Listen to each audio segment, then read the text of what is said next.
ஆண்டவர் அச்சுரமாக இயேசு கிறிஸ்துவின் இனிய நாமத்தினால் உங்களுக்கு என்னுடைய அன்பின் வாழ்த்துக்கள். அந்த வார்த்தை மாம்சமாகி, த ப்ராமிஸ் ஃபுல்ஃபில்டு. ஆதியாகமம் 3:15 அவர் உன் தலையை நசுக்குவார், நீ அவர் குதிங்காலை நசுக்குவாய். உனக்கும் ஸ்திரீக்கும் உன் வித்துக்கும் அவள் வித்துக்கும் பகையை உண்டாக்குவேன். இது கர்த்தராகிய இயேசு கிறிஸ்துவை குறிக்கிறது. பிசாசினால் வஞ்சிக்கப்பட்ட ஏவாள் ஆதாமுடன் சேர்ந்து முதல் குமாரனாகிய காயினை பெற்றெடுக்கிறார். அவன் வஞ்சிக்கப்பட்டவனான் மாறினான். உலகம் முழுவதும் பாவத்தினாலும் சாபத்தினாலும் விழுந்தது. அதை போக்கும்படியாக ஆண்டவராய் இயேசு கிறிஸ்து வந்தார். ஆமென். இரண்டாவதாக, அந்த வார்த்தை தேவதூதன் மூலமாக கிருபை நிறைந்ததாய் வருகிறது. நம்முடைய வாழ்க்கையிலே கிருபை வேண்டும். இயேசு பிறக்க வேண்டும். அவர் நம்முடைய வாழ்க்கையில பெரியவராய் இருக்க வேண்டும். உன்னதமான தேவனுடைய குமாரன் என்று நம்முடைய வாயிலிருந்து வார்த்தை சொல்ல வேண்டும். நம்முடைய பெருமைகள் மாறி தாவீதின் சிங்காசனம் நம்முடைய உதடுகளிலிருந்து பிறக்க வேண்டும். நம்முடைய வார்த்தையிலே ஆண்டவராய் இயேசு கிறிஸ்து என்றென்றைக்கும் அரசாள வேண்டும்.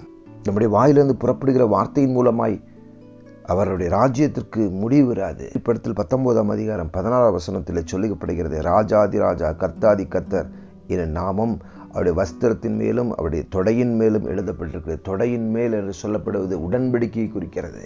த ப்ராமிஸ். நமக்கு ஒரு ப்ராமிஸ் இருக்கிறது. கர்த்தராகிய இயேசு கிறிஸ்து ராஜாதி ராஜாவாய் எனக்குள்ளாக அரசாளுகிறார். ஹல்லேலூயா. இங்கே கேட்கலாம், நான் சாதாரணமானவன், எப்படி ஆகும்? மரியாள் கேட்டார்கள், எப்படி ஆகும்?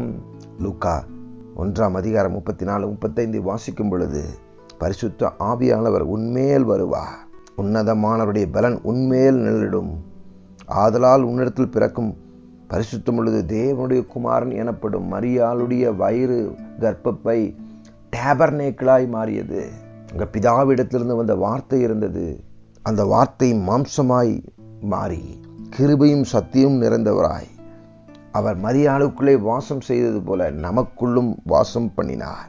அந்த மகிமை ஒரே பேரானவருடைய பிதாவுடைய மகிமைக்கு ஒப்பாக இருந்தது. ஹல்லேலூயா. மோசே ஆசரிப்பு கூடாரத்துக்குள் பிரவேசிக்கும் பொழுது எந்த மகிமை மூடிற்றோ அந்த மகிமையை மரியாளுடைய கர்ப்பத்துக்குள்ளாக இருந்தது. அந்த மகிமை, அந்த glory, that is nothing but that is Christ.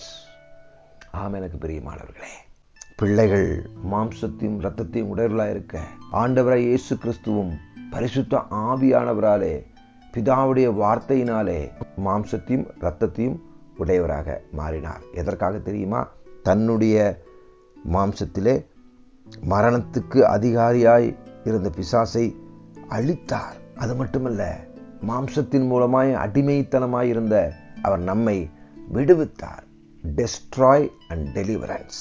அவர் ஆபிரகாமுடைய சந்ததிக்கு உதவியாக கை கொடுத்தார். அவர் சோதிக்கப்படுகிற நமக்கு உதவி செய்ய வல்லவராயிருக்கிறார். நாம் என்ன செய்ய வேண்டும்? அவருடைய கிருபையை போற்ற வேண்டும். இரண்டாவதாக அவருடைய வார்த்தையை தியானிக்க வேண்டும். மூன்றாவதாக பரிசுத்த ஆவியானவர் நம்மேல் நிழலிடும்படியாக அந்த வார்த்தையை மாம்சமாய் மாற்ற வேண்டும். நான்காவதாக இயேசு நாமத்தில் எல்லாவற்றையும் நாம் சொல்ல வேண்டும். ஐந்தாவதாக இயேசுவின் நாமத்தில் பிசாசின் ராஜ்யத்தை, சிந்தனையை, அவனுடைய செயலை நாம் அழிக்க வேண்டும். ஆறாவதாக நாம் விடுதலை செய்ய வேண்டும் தேவனுடைய வார்த்தையை. ஏழாவதாக ஆண்டவராக இயேசு கிறிஸ்துவின் நாமத்தினால் அநேகர் சொஸ்தமாக்குவதை, you will become as the miracle worker. அப்படி நாம் செய்யும் பொழுது கர்த்தர் தாமே நம் மூலமாக மகிமைப்படுவார். Thank you. God bless you.